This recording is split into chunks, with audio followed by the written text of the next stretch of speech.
Hey, church, it is Holy Thursday, or at least that's when this is coming out. You might be watching it or listening to it later. But we're wrapping up Lent, which has been a season of reflection for our community. We've been working through a teaching series called We Are Not Always Heroes. And we've been looking at some of the less than impressive characters in Scripture and asking what we might see of ourselves in them. And we haven't done this to shame ourselves or hang our heads, but just to create a space to tell the whole complicated truth about ourselves and to maybe hear within that a loving voice that's calling us back to who we actually are and what we're actually here for. And alongside that teaching series, we've challenged the community, us, to read this book by Jemar Tisby, The Color of Compromise, where Tisby looks at the American church's complicity in racism. And this seems like a really important thing for us to listen to and learn from if we're going to use Lent to tell the whole complicated truth about ourselves and our church. And so we thought before we got to the end of Lent and moved on, we should just kind of kick this around. And so Dr. Angela Logan has very graciously agreed to jump into a conversation with me so that we could just sort of debrief the book together. Absolutely. Angela, you are kind and generous and trusting. Yes, yes, and yes. Hold on to that until the end, Okay. because the answers that I give may change your perspective on all of that. Okay, we'll see how it goes. Yeah. And I actually kind of want to call out, you have been really generous and made it really clear to me that you're up for these conversations. Mm-hmm. And I think that's even an important note maybe for like white people like me who are trying to like learn and grow, and we don't want to do it in a vacuum. I feel like it might be worth saying that some of the work that you're doing on our behalf today isn't work that I want to take for granted or just assume that it's yours to do. But I'm really grateful that you're willing to do it with us. Thank you for acknowledging that. It is difficult but necessary work, and it's important. Mm-hmm. And I believe that this is why I'm here for such a time as this. That doesn't mean it's easy or that it's fun, or that I sometimes have the mental bandwidth or energy to do it, but you just show up. Yeah. Yeah. Well, thank you for showing up. Absolutely. And thank you guys for showing up if you're watching or listening. I hope you've read the book, but even if not, I think the conversation will be useful for you. And in the book, Tisby, he kind of goes way back to the origins of racism and slavery in America, to the kind of roots of sort of white Western people on this continent, and traces not just racism, but all these ways that Christians, churches, power structures in the church, pastors, leaders, denominations have been a part of this terrible story of racism. Before we get into the details of it, would you just share a little bit about your overall experience going through this history? So it was interesting when we talked about that we were going to do this as a community. I wanted to dive in because there was that lovely little space in my world where I had free time, air quotes, free time as a professor. What does that look like? And so I was going to start reading early to get ahead. And then as I started, I realized that it was an easy read, but it was a difficult read. And so I didn't realize how emotionally taxing reading the book would be, because it would take me to places and spaces and experiences that I had pushed to the side or just gotten through so that I could do the next thing.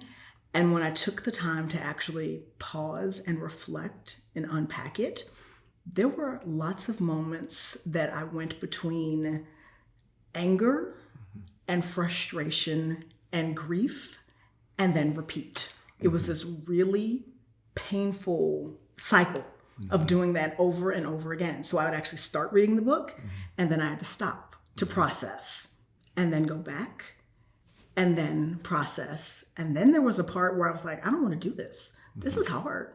I don't like doing this, but I did it anyway. Can you take me to the moment where you stop? Maybe you put the book down for a moment, and I can just imagine some of the layers of like pain that this raises. What do you do when you put the book down? Where does your mind go? Where does your heart go when you put the book down to take a moment? I think about the experiences that I've had in the church, in my professional career, the travels that I've done, the spaces and places that I've been in, I've given myself the space to honor and grieve those moments. I think about my family narrative on both sides. I think about how far we've come, how much we've had to endure as individuals, as a family, as people. And then it was kind of weird, I would say a prayer of thanksgiving, of gratitude for the ancestral bloodline that I have to keep fighting, to keep pushing, to keep persevering. I remember years ago I'd seen that before she actually retired, Oprah was asked, when was she going to quit? And she said, I'm descended from a people who didn't know which way was north, and they didn't quit. What right do I have to quit this? Wow. And that has always stuck with me, that no matter what it looks like, I come from a rich heritage of you don't quit. You may pause, take a break, catch your breath, but you don't stop. You got to keep going. Because it's not just you. There are generations that are behind you, pushing you, and you have to pave the way for generations ahead of you. Wow. Yeah. Yeah, that's a deep well to draw on. It really is. Yeah. And it's inspiring, but it's also exhausting. Yes. And it's thinking about the conversations that I'm having to deal with and the situations that I'm having to deal with, knowing that my parents dealt with many of these same things, knowing that my grandparents, my great-grandparents, and what does it mean? And how do we unpack these conversations and have real, honest conversations as a society? I've been half joking in this last year that not talking about race, equity, justice, and inclusion has worked oh so well for the last 400 years. Right. Let's just have the conversation and see what happens. I mean, it can't get much worse than where we are. Yeah. So let's talk. Let's have the conversation.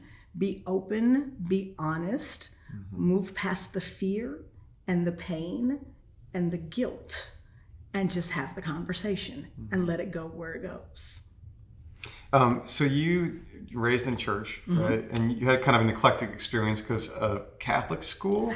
13 years of Catholic school education, but a Church of God faith tradition. So I had school day faith and weekend faith.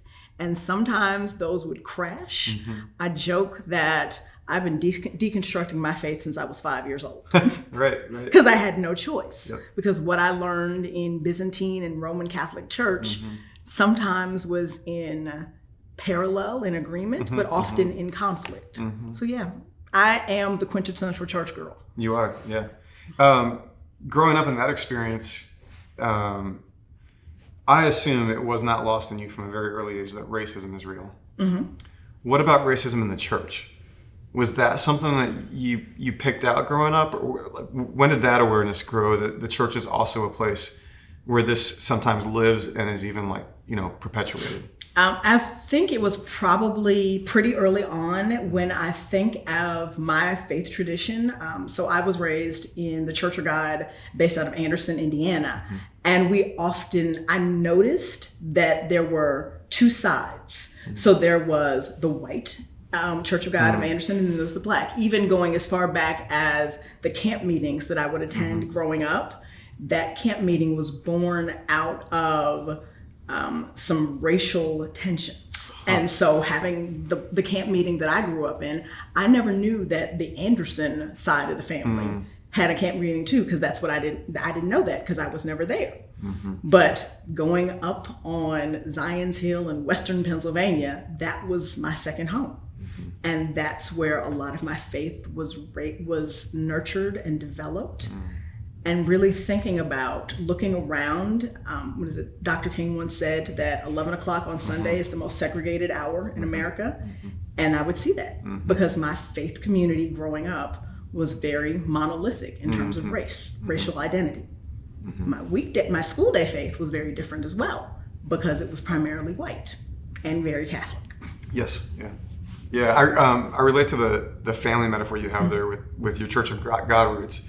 So reading this for me, At first, it was painful in a sense of like, oh man, I hate how awful America's history with race is, and the early stories of slave trade and the treatment of slaves, or enslaved people, I should say, and the note that Tisby makes here and there that America's relationship to enslaved people, to racial justice, didn't have to be this way. That there were early like forks in the road that things could have gone. So early on there, I had that feeling like, oh man, this is really sad. This is really hard.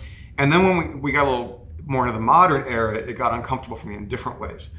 And I was kind of like processing my relationship with the story that Tisby's telling, because like I probably, maybe too much, I kind of like try to assert like independence from religious traditions. I mean, I'm a part of one, but I'm my own man. You know what I mean? Like, do this. Yeah. It's the rugged individualism that That's is right. so key That's to right. the American identity. That's right. Like, I'm not fitting into this model. I am different. I'm going to forge my own path. Yeah. And yet, And still, Yeah. oh, look, I'm just like everybody else. it shows up differently for me. Yeah, and I think especially around like the church in America, you know, like I spend a lot of energy thinking about how I don't see things maybe the same way that a lot of the church world I grew up in sees. So it's easy to like emphasize my independence from this history that he's telling. And frankly, even for South Bend City Church, where, you know, we formed, I think we were legally incorporated in 2016. So South Bend City Church didn't even exist for, I think, maybe up to the last couple of pages of this book, right? And he gets into Black Lives Matter. And now we're finally in the era of South Bend City Church. But the metaphor that clicked in for me was an experience I've had of my nuclear family, as in my parents and my brother, and our extended family. So I grew up, we moved around a lot because of my dad's job, and we were never in the same town as my grandparents or my aunts and uncles, except for when I was like a baby. And so we grew up in this kind of nuclear family. We'd visit extended family, but we had our nuclear family. And then just in the last few years, some storytelling has opened up among my nuclear family about the extended family. And I don't mean that we're like throwing shade or anything. I just mean like I went to Southern California. My mom took me to her childhood home that I had never seen until I was 37 years old. Wow. Yeah, and then the stories that she told about that extended family that I don't feel much connection to, people that were dead before I was born, all that stuff, right? The more she told stories about that extended family, the more I recognized patterns in our nuclear family. It's like, oh, I am less, you know, separate from that history and that extended family than I think. These patterns are here too, because they get transmitted through generations and relationships and ways of speaking and acting. And that really brought it home uncomfortably to me that, like, even if SBCC isn't an evangelical church, and even if we're new and, you know, independent and not beholden to like Christianity Incorporated, all these things we try to be, I know that it's a myth to think that we're still not part of this extended family, that we don't carry the genes. It's in patterns. our DNA. Yeah. As much as we think it's not, we want to avoid it. We want to say, oh no, that's not us. The more you dig, the more you realize, ooh, I'm more like that than I thought. And I do get that kind of thinking about, so I have a very small nuclear family, but I have a very large extended family. As in my parents are each one of 12. Yes. Large extended family. And so to really start to unpack what it means, what are the habits, what are the beliefs that have existed in the family, and how I was raised to either affirm, align, or change direction on them, whatever it looks like. Yeah. It's interesting to put that in the context of not just the individual family, but also the church, the family of God. And what does that look like? And how do we often talk about in the Black church tradition, the whole notion of the sweet by and by. So it'll all be better in the morning when we all get to glory. We got to figure out how to make this work here. Yes. And how does this play out in the day-to-dayness, and to have the conversations about what does it mean to honor, to celebrate, to recognize everyone an icon, and how does that really play out in the day-to-dayness? Yes. And Yes. even how the songs that we sing, how we worship, how we have service, what does that look like? How does that play out? And does that fall into a pattern that we didn't want it to? Because that's what we know. I joke with my students sometimes. They call it the comfort zone for a reason, because it's comfortable. Right. So we're comfortable in it, so we'll keep doing it. Yeah. It's not right. It's not okay. But let's acknowledge that and then figure out how we change the pattern. I also, to your point about everyone an icon, I noted early on. I don't know if I'll pronounce his name right, but very very early on. This is back in like 1789. Tisby's telling the story of an enslaved African who'd come over named Equiano, I think is his name. And Equiano is a Christian, and he's calling out his slave keeping brothers and sisters in the faith, and he says, "O ye nominal Christians, might not an African ask you, like, learned you this from your God, who says unto you, do unto all men as you would men should do unto you?"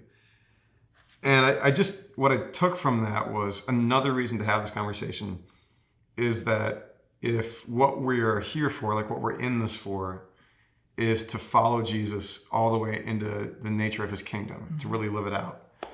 Like the gift we're being given is like voices like Equianos who are actually calling us back to what we've already said we are trying to do and believe and trust, right? Like for us, everyone an icon. We've said that, the mantra's on the wall. But stories like this one help us remove some blind spots and actually like live into that further. It's like what a gift we're being given, I think, by this kind of painful history that we're being told. To recognize that it's there, but don't wallow in it. Don't get stuck in the guilt and the shame. The past happened.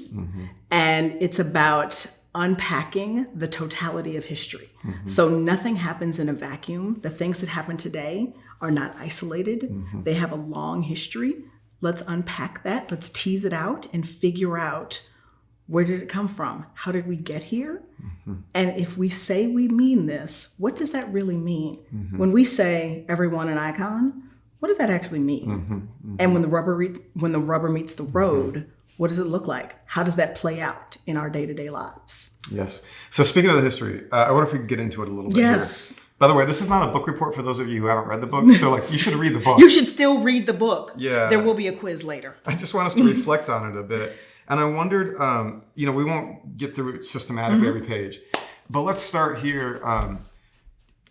Is there sort of, if you think about the story that Tisby tells, is there a particular moment in the history that he speaks of that stands out to you as like, man, even if people like realize this one thing happened, this one moment where the church was on the side of racism rather than on the side of the kingdom that rejects it, is there a moment that you want to start with that we could just open up a little bit? I think one of the ones when I mentioned earlier that I started reading and then I had to pause. The first time I really had to pause was in chapter 2, where he talks about the early approaches to enslavement of Africans.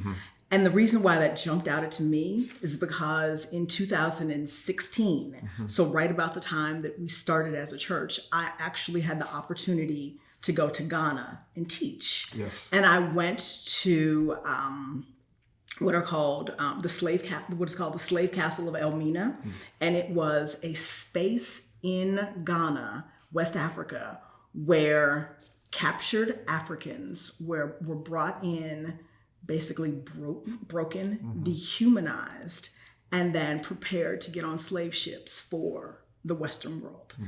And what really struck me about that experience was, so toured it cracked me multiple times. I'm generally a person, if anybody knows me, that I'm almost always smiling. I didn't smile for 2 hours because my spirit was heavy. And I think the part that was so painful for me was that when that slave castle was first built, in the middle of it, they built a church. So while they are dehumanizing and breaking and destroying Africans, they're having church every day. And then when the when Ghana changed hands, it went from the Portuguese to the Dutch. And so when they took that slave castle over, they converted the church. So the second floor became an officer's mess. And the first floor, which is where the altar was, they turned the altar into an auction block. So they were literally selling bodies, selling on the lives altar. On the altar. And that image, that experience just wrecked me. And so when Tisby talked about that, it took me back to being in that room, in that space, and actually seeing the level of depravity and just thinking, y'all turned the altar into an auction block, which is incredibly poignant when you think about us having this conversation in Holy Week and what that means and how that looks and the sacrifice of life related to that. In the spirit of our Lent series, right? That image really breaks my heart. The spirit of the Lent series has been like these characters at their worst in Scripture. You look like, oh, they're so evil. Judas or Cain killed his brother. Come on. And the heart has been like, what is true of them that's true of me, right? And you telling that story, I think it's easy to think the horror. Can you imagine these misguided, horrible white Christians doing this thing? But then, like, if we apply the same idea, the question has to be, like, how can our churches be places where we're as misguided, where Black bodies or lives or stories are being sold or exploited on the altar? On the altar, yeah. What does that look like? Yeah. What does it mean when we say everyone an icon? And then we equate that, if you fast forward all the way to the end of the book, talking about Black Lives Matter. Yeah. There's a bright line. Yeah. There's a role, there's a place, there's a conversation point where we need to have and talk about and unpack what this means to celebrate, to honor, to recognize the inherent dignity and worth of everyone. Yes. Yeah. And telling the story, allowing Black folks to tell their stories, not in a way that feels exploitive. Like, I'm telling my story, this is exploiting Black pain, but in a way to honor that tradition, honor that heritage, and then what can we learn? I see you, I see your pain. I want to apologize for that. I want to honor where you are and walk with you in this space. A little pivot here. What's the difference between exploiting Black stories and honoring Black stories in the church? I think for me, it's you hear the story and you move on from it. Like, I heard it one time, so to only bring Black voices to the stage or the conversation in February. So the running joke among Black scholars, Black activists, Black folks is that we are never more busy between the King holiday and February 28th. I mean, we are working, we are grooving, we are moving, because everybody wants to hear my story. And then once March 1st rolls, I don't have a voice until January 14th. Ooh, got to get ready because King holiday's coming. So those 6 weeks are busy, but my story matters in June. My story matters in November. My story matters at all points in time in the life and the body of the church. Yes. And it's elevating my story. It's honoring it. And by elevating my story, that doesn't diminish your story. Equity is not pie. Right. There's enough for everyone. That's right. There is not a zero-sum game. That's right. Celebrating me, honoring me does not diminish you. Right. Yeah. It just is. Yeah. Equity is not pie. Yeah, that's right. The story piece, I think, is important because one thing I was thinking as I was reading through this was it was just so striking to me at early on, there's this really explicit inability for these white Europeans and Americans to imagine that Black bodies are human and fully, like, that we share entirely in our humanity and in our faith and in our status in God's kingdom. Early on, it's so explicit, right? Some of the language, some of the laws, some of the ways that the white people in power use that power to not imagine the humanity of their Black neighbors. But then I was struck by, and I'm going to get the details fuzzy, but there's that political operative in the 80s who tells the story of working in politics and how you go from using the N word. Atwater. Thank you, Atwater. You go from using, N word, to more subtle forms of embedded racism, whether it's law and order, or even like, the way that we talk about the tax code or whatever. And that line in politics, set beside some of the lineage of our most powerful or largest churches, like the Southern Baptist Convention, who, very recently finally kind of went on the record and owned some of the origin story there, that the SBC was created as a splinter group to affirm the slaveholding rights of their white members, right? So there's this like political lineage where you go from this really explicit, just hateful language to more covert ways of embedding this. And then you look at the church history and you see these really explicit movements in history that were so explicitly racist. And then you see these more subtle ways that it still shapes our structure inside and out.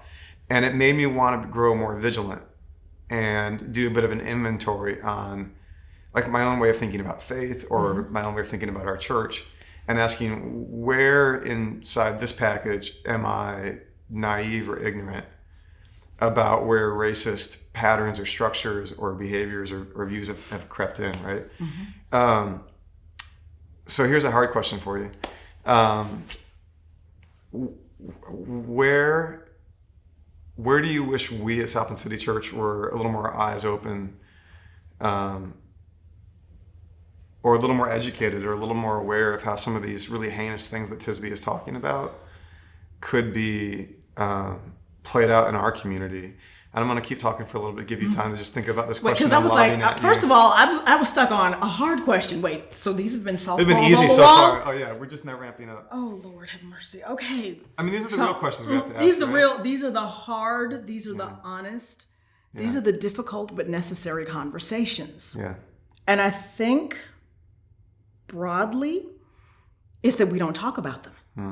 And I think that's the biggest challenge for us as South Bend City Church. We don't want to have the conversation. We want to be God love us, Midwest nice, Hoosier hospitality. Let's not ruffle any feathers.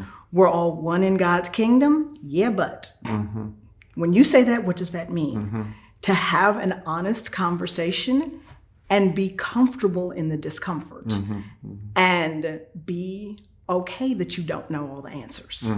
And I think that's one of the real challenges, is coming in, being open to having a conversation coming from a place of humility, knowing you don't have all the answers, but being willing to learn and to have the conversation.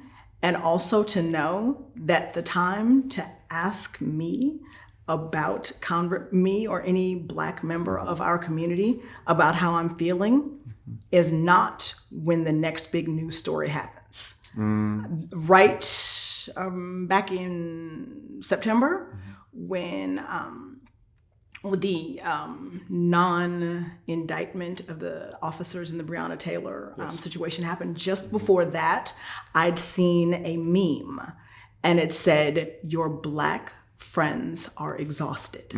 And the next day I had to do a workshop with some colleagues, and I put in there, your Black students, your Black colleagues, your Black friends are emotionally exhausted. So wanting to have the conversation with us, when something is happening in the news, I don't have time to process. I can't process this with you right now. I can't help you unpack your guilt, your whatever about this right now. Because I'm tired, because I'm just trying to figure out, because I got laundry to fold. I have papers to grade. And then I also have to recognize and think about all the people that I love, and are they safe? And are they okay? And how can I show up for them and show up for myself? So when we as a community, if we want to show up and have these conversations, check on me. Not to say, teach me, help me. I am not your Black girl Google. Use Beyonce's internet to learn something. So have a conversation. And if there's a question that you don't understand, maybe look it up first. And then have a conversation with me about, like, Angela, I just looked at this. I'm not really sure. Do you have the bandwidth to help me unpack this? And if I say no, don't take it personally. shift the perspective. Check on to see how I'm doing. Check to see how we're doing. Are we okay? And something as simple as sending a text. I know you must be hurting. I see you. I honor you. I'm praying for you. I'm here. I might respond. I might not respond. But just making that step, making that move. Because otherwise, okay, you know what? I don't have time to process you too. I can't unpack your guilt during my grief. It strikes me at what everything you just said, like that none of that is peculiar to the conversation around race, but race is a really important application of things that, what I mean by this is like, when your brother or sister is hurting, we see one another, we honor one another. That's just a broad principle. But then as some of us, especially like white people in the church, I think are waking up, growing up, learning some things. To apply these bedrock principles into what we're learning, it's like, oh, I am discovering that every one of my Black friends lives every day carrying layers of trauma and enters white spaces, including our church as a predominantly white space. Growing in diversity, I like to call us. We're growing in diversity. Growing. But yeah, that like if I just take my baseline principles about what it means to love people, and then I apply them to what I'm learning around our own racial history and our current racial injustice and the experience of our Black sisters and brothers every day, it's not hard to get to what you just described, I guess is what I'm saying. This is not complicated. This is not rocket science. This is not auto mechanics. This is really simple. It's as I say every time I place an order at Starbucks, it's not complicated. It's just detailed. This is not a complicated process. Right. It's just detailed. Yeah. And it's about investing care and honoring my story. If you say everyone at Icon, what do you put the rubber to the road when push comes to shove? What does that mean? How are you showing up for me? What does that look like? What does it mean? Toward the end of the book, Tisby gets into very recent sort of fault lines in the church and conversations on race, and he brings up like Black Lives Matter, for example. And I was really struck by how he worked through that, because he observed that you have BLM as an organization, and you have BLM, the principle, Black Lives Matter, and how I think I highlighted it. I really want to find the line if I can, because I think this is one of those fault lines in the world right now where we've actually made it harder than it needs to be. This is not complicated, nor is it's just detailed. Like, it shouldn't be hard to celebrate Black Lives Matter, like the bedrock truth of that. But it's almost like we've do you have it? Maybe 177-ish. Okay. Yeah, this is terrible. This is terrible video and podcast for Angela and I to be leafing through here. But it's quickly. good. It's good. This is real and natural and honest. Yeah, there's just practices, not performances. He made a point about the distinction between BLM as an organization, whatever your feelings are about the organization, and the capacity of the church to simply celebrate the truth of this issue. And I guess what I was trying to say is, I think some of us are guilty of letting the partisan fault lines and Fox News versus CNN, it's like easy to blame some of that factional energy for our inability to stand up and say the truth.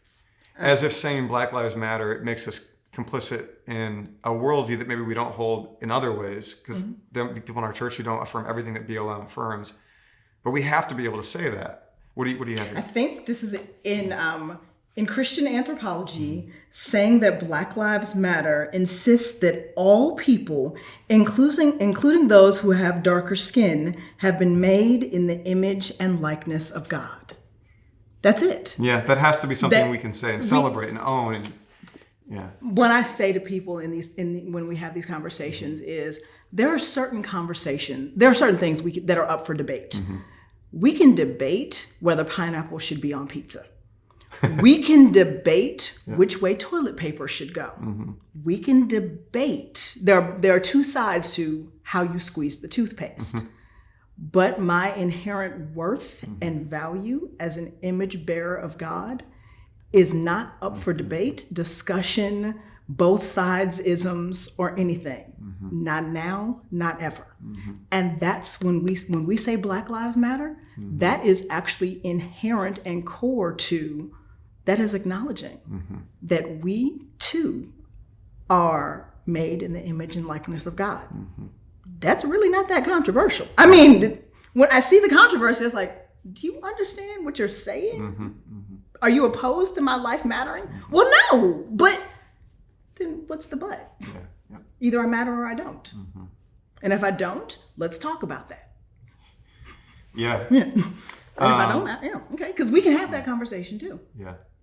Because it gets out of the talking points, and it gets out of the Faulkner said, sound and fury signifying nothing. So you're just making noise or talking loud, saying nothing. And so let's get past that and get to the root of it. Have the honest conversation. Tisby ends the book with a sort of a nod toward what to do, right? Because it's like, great, you can kind of get all this awareness. And he's got another book, by the way, that came out recently that will be a part of our church life at some point. That's more about where do we go from here? What do we do with this, especially in the church? So I'm looking forward to that conversation. But at the end, he kind of begins to paint toward that. And he has that acronym, ARC, A-R-C, Awareness, Relationship, and Commitment. And I thought I would take a minute to just kind of remind our church community, because some of this is work that we were setting the stage for, and then we lost ground because of COVID. Like everything, things just kind of paused for a moment. So I'm like, moment of pastor privilege just to kind of like put this back in front of our community about where we are going. And it has to do with our partnership with the Telos group. And so Telos is an organization that helps communities become the kind of communities that can bring some healing to intractable conflict. Communities like churches, like South End City Church. And how do we actually like activate our own calling for peace? And by peace, we don't mean just a lack of conflict, but we mean justice in the world, putting things back together. And so before COVID hit, we were making plans with Telos that we as a church would be going on some pilgrimages with Telos. Are you planning on going on any of these? Yes, because we're going to go to I was going to take you all by the family farm. In the American South trip. The American South trip, Yeah, so Telos has these three kind of primary venues that we're going to be going to. One is Israel-Palestine, one is Northern Ireland, and then one is the American South. And the point of these trips is to go have a real narrative encounter, to see the places and hear the stories and talk to people where both history and today, where violence and division and injustice are playing out. But then the real point of all that would be to come back to our own context and take some of these learnings and actually like play them out here. And so the other piece is, as we work with Telos on these pilgrimages to Israel, Palestine, Northern Ireland, and the American South, places like Selma, on top of that is to come back to South Bend and to create our own pilgrimage right here in South Bend, because South Bend has its own history and current reality around racial injustice, whether it's redlining or whether it's white flight, or we could go on. And we want to have the same experience right here in South Bend in our actual context that Tisby has given us in the kind of broad American church. And so I think those will help us with awareness, like he talks about, and relationship, like he talks about, and commitment. But I just want to use this moment to remind our church, that effort is tied to this effort and some of this work that we're doing. Anything you want to say about that before we? One thing I would like to point out is that what I'm really enjoying now as we're starting to really unpack things is to remember that these conversations, these experiences, particularly around the U.S. civil rights movement, were because they're always in black and white pictures, that they feel like they were centuries ago. Right. And so to be able to have these conversations and to see that the things that happened in the 40s, the 50s, the 60s, there are people who are still alive who lived through them, to get the first-hand, first-person narrative of what that looked like, and to have the conversation and to again see where we were, how far we've come, but how far yet we have to go. Yes. Well, on that note, I'd love to give you the final word for our church and for anybody else who's listening or watching. whether it's, a direct reflection on something from this book, or even if there's anything else you want to highlight for us today that you really hope we noticed, or if it's beyond the book and sort of just another word from your heart. We'd love to hear from you as we wrap this up. A couple of things, because there are several of them. One is the importance of a both-and approach. So yes, we want to look at relationship building, having the conversations, but also look at the systemic roots of issues. So having a cup of coffee, having dinner, post-COVID when the world is open and we can all play together again, having those conversations are significant and important, but also understanding the systemic things that have existed and how the systems have been used to create the challenges, and fighting and working against those. But starting and ending, period, full stop, of recognizing that everyone is an icon, that we are all bearers of the image and likeness of God, and all means all. Equity is not pie. My gain is not your loss. This is about growing and growth and the flourishing of the world. And while we may not have all been heroes, and some of the experiences and the stories that we've read about in Lent, or in looking at the history of the church and the history of racism and how that has played out, it's not been pretty. It's been ugly, but in that ugliness, there have been flowers of hope. There have been springs of joy. And one of the last things that Tisby talks about is celebrating the flourishing of the Black church. The Black church has been, is, and will continue to be a source of hope, a source of joy, a source of the first resistance strategies that Blacks in this country, they developed them in the church. Even when we weren't allowed to have church, we would still have church.